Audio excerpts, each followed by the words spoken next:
Salut les amis, j'espère que tout le monde va bien. On se retrouve aujourd'hui pour une nouvelle vidéo et on va démarrer avec cette première information puisque désormais c'est officiel, la trêve internationale est terminée. Tous les joueurs du Real vont revenir dans les toutes prochaines heures du côté de Valdebebas et vont donc déjà se projeter sur ce retour en Liga ce week-end, samedi du côté d'Anoeta pour affronter la Real Sociedad. Les deux unes des quotidiens madrilènes, le quotidien AS qui consacre sa une à Thibaut Courtois, El Escudo de Ancelotti, donc le bouclier de Carlo Ancelotti. On a vu un Courtois très solide sur ce début de saison, on a vu un Courtois très solide sur la fin de saison dernière, depuis son retour de blessure. On a vraiment un Thibaut qui est revenu à son meilleur niveau, tout simplement. C'est pas plus compliqué que cela, malgré cette absence d'à peu près un an, un petit peu moins, 8-9 mois, il est revenu en très très grande forme, au plus haut niveau. C'est pour ça d'ailleurs qu'il a pu participer à la finale de la Ligue des Champions et qu'il a pu prendre un peu de rythme sur les dernières rencontres l'année dernière. Donc oui, c'est un élément évidemment très important. Thibaut Courtois dans ce groupe madrilène, une petite statistique, c'est des arrêts très très importants depuis le début de saison et surtout depuis son retour de blessure. C'est 94% d'arrêt, Thibaut Courtois. Donc c'est quand même assez monstrueux cette statistique. Il n'a pas pris beaucoup de buts, évidemment, on le sait, depuis son retour de blessure. On poursuit les amis avec la une du quotidien Marca qui titre Mbappé tiene hambre. Mbappé à l'écro. Il y a un enchaînement de matchs très très sympa du côté du Real. On verra si on retrouve les prémices des quelques progrès que l'on a pu voir juste avant la trêve face au Betis. Mais là, on va voir vraiment un enchaînement, un bloc de matchs, 7 matchs avant la prochaine trêve internationale qui vont être des matchs évidemment très importants avec la Liga. Il y a déjà quand même un petit écart avec le Barça, donc évidemment, il ne faut plus trop perdre de points. Et puis, on a le début de la Ligue des Champions, donc on a vraiment de très très belles affiches. Et franchement, c'est face à des adversaires qui sont pas faciles. Donc il n'y aura pas beaucoup de matchs, on va dire, tranquilles pour les Madrilènes. Ça démarre samedi du côté d'Anoeta. La semaine prochaine, la Ligue des Champions avec Stuttgart. Ensuite, l'Espagnol Barcelone et le Deportivo Alavés en Liga. Et puis on continuera donc fin septembre, début octobre, l'Atlético, Lille en Ligue des Champions et Villarreal. Donc véritablement des matchs importants, des matchs compliqués. Et puis dans un mois, je pense que on pourra déjà faire un petit bilan de cette première grosse phase très intense. On verra bien ce que ça a donné sur le terrain, parce que franchement sur le papier c'est pas très simple, hormis peut-être évidemment l'Espagnol et le Deportivo Alavés qui sont des équipes inférieures, mais qui sont des équipes quand même qui à mon avis vont poser des problèmes parce qu'elles vont jouer assez regroupées. C'est quand même un calendrier assez compliqué pour le Real. On a une petite information, cette nuit avait lieu donc la dernière rencontre des éliminatoires au Mondial pour le Brésil. Ils se sont imposés il y a quelques jours, les Brésiliens, grâce à Rodrigo. Cette nuit, ils ont déjà rechuté. Le Brésil a été battu du côté de Asunción au Paraguay. 1-0 pour les Paraguayens. À noter que Hendrick, Vini et Rodrigo ont participé à cette rencontre.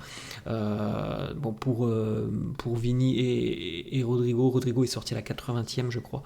Hendrick lui est sorti aussi, a joué 45 minutes. Pas très rassurant pour le Brésil. Et puis pour le Real évidemment, c'est difficile de se dire quand même que Vini et Rodrigo rejoueront 90 minutes samedi. Là, on est mercredi, c'est dans 48 heures, dans 72 heures la rencontre face à la Real Sociedad, avec le trajet, le décalage horaire. On sait qu'ils l'ont déjà fait par le passé, mais est-ce qu'on aura des joueurs frais ? Ça, c'est la question que l'on peut se poser. Une petite information hier. Luka Modric était le seul international de retour à l'entraînement sur la journée d'hier, évidemment, vous l'avez compris, aujourd'hui, demain, nous aurons de plus en plus d'internationaux madrilènes qui feront leur retour. Petite photo d'ailleurs de Luka pour son retour à l'entraînement, le retour donc au boulot pour le Croate.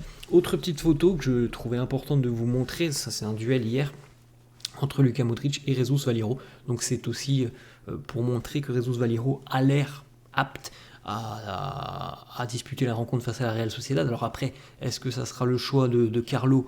Je ne sais pas. Je pense que Carlo a peut-être d'autres options en tête. On regardera d'ailleurs une compo d'équipe probable dans quelques secondes. Mais en tout cas, voilà, Jesus Valero, qui a eu quand même quelques petits pépins physiques depuis le début de saison et depuis même la pré-saison aux États-Unis. Il a l'air en forme et il s'entraîne normalement, c'est ce que l'on peut dire. Kylian Mbappé, lui aussi, il est arrivé, il est de retour du côté de Madrid, après avoir assez peu joué sur le deuxième match avec l'équipe de France. Donc évidemment, je pense que Mbappé, là, il n'y a pas de doute, il sera titulaire. Lui, face à la Real Sociedad, il doit être vraisemblablement, je l'espère, un petit peu plus frais que certains qui ont participé aux 2 matchs avec leur sélection nationale. Donc voilà, retour hier à Madrid à l'aéroport. Déjà pas mal de monde pour l'accueillir et pas mal de supporters qui étaient venus pour un petit selfie ou un petit autographe. Une source de Mario Cortegana, journaliste Marca, une source qui nous parle de Kylian Mbappé, il nous dit, une source donc qui travaille au sein du Real, anonyme, il nous dit: je pensais qu'il allait avoir un énorme ego, mais il n'est pas du tout comme ça. J'ai entendu beaucoup de choses sur Mbappé, il est complètement normal, il n'y a aucune arrogance ou quoi que ce soit chez lui. En tout cas, c'est ce que les premières semaines de Kylian au Real nous laissent transparaître de ce que l'on voit sur les photos, toujours très très souriant, toujours à blaguer un peu avec ses coéquipiers. Voilà, on a l'impression d'avoir quelqu'un qui essaye de se fondre dans le moule du Real. Autre petite information, là aussi c'est une petite révélation en interne, c'est un joueur de l'académie. Alors pourquoi on ne nous donne pas le nom, je ne sais pas, parce que franchement, qu'est-ce que ça peut faire que ça soit tel joueur ou tel joueur, je ne sais pas. En tout cas, c'est resté anonyme. C'est Mario Cortegana toujours qui nous sort cette information, qui nous dit: un joueur de l'académie nous parle de Kylian Mbappé en nous disant le premier jour, il m'a demandé mon nom et ma vision de voir les choses, de comment on pourrait combiner sur le terrain. Et le jeune joueur madrilène, donc, il nous dit avoir quelqu'un comme Mbappé qui s'approche de toi, qui te montre de l'intérêt et qui te pose des questions, ça m'a énormément surpris. Il m'a traité comme si j'étais quelqu'un de l'équipe première. Donc voilà. Bon, c'est évidemment très élogieux envers Kylian Mbappé, qui a donc posé des questions à ce jeune madrilène de la Castilla, visiblement. On poursuit avec une petite information. Les amis, Ferland Mendy, selon le quotidien AS, Ferland Mendy sera prêt à affronter la Real Sociedad samedi. C'est plutôt une bonne nouvelle. Il y avait aussi des doutes, puisqu'on rappelle qu'il a quitté très rapidement le rassemblement avec l'équipe de France. Donc normalement, ça a l'air d'aller pour Ferland. Autre information, la condition physique de Jude Bellingham s'est beaucoup améliorée sur les derniers jours et non, il va essayer de jouer ce week-end. Même durant ces jours off, Jude a beaucoup travaillé au centre d'entraînement de Valdebebas, donc la tendance pour Bellingham, elle est quand même assez positive, les amis. Toutes les infos que l'on a depuis à peu près 3-4 jours nous laissent penser qu'il sera disponible. Est-ce qu'il sera titulaire? Est-ce qu'il aura du temps de jeu? Je ne sais pas, mais en tout cas, il devrait être disponible. Et étant donné les problèmes que l'on a au milieu de terrain, il y a quand même, je pense, beaucoup de chances que Jude participe à cette rencontre en ayant des minutes, peut-être même en tant que titulaire, parce qu'on sait qu'il y a quand même pas mal de pépins physiques au milieu de terrain. La compo probable du quotidien Relevo, qui nous propose donc Courtois dans les buts, Rudiger, Carvajal en charnière, Lucas Vazquez à droite, Fran Garcia à gauche, Brahim, Modric, Valverde, milieu de terrain, Vini, Mbappé et Rodrigo. Donc voilà, on vient de voir As qui nous donne Ferland Mendy titulaire. Selon Relevo, ça sera Fran Garcia. Moi, je vous ai donné mon ressenti. Je pense que Bellingham va jouer. Après, bon, il y a aussi cette possibilité. Brahim, Modric, Valverde. Personnellement, je ne suis pas sûr que c'est la compo qui plaise le plus à Carlo, parce qu'on a, entre guillemets, Valverde qui est vraiment profil plutôt défensif, même s'il est à l'aise offensivement. Et Brahim, c'est offensif. Modric, c'est quand même un peu plus offensif que défensif selon moi, même s'il est capable évidemment de faire le boulot défensif. Donc je ne suis pas sûr que ce soit la compo que l'on retrouvera officiellement ce week-end.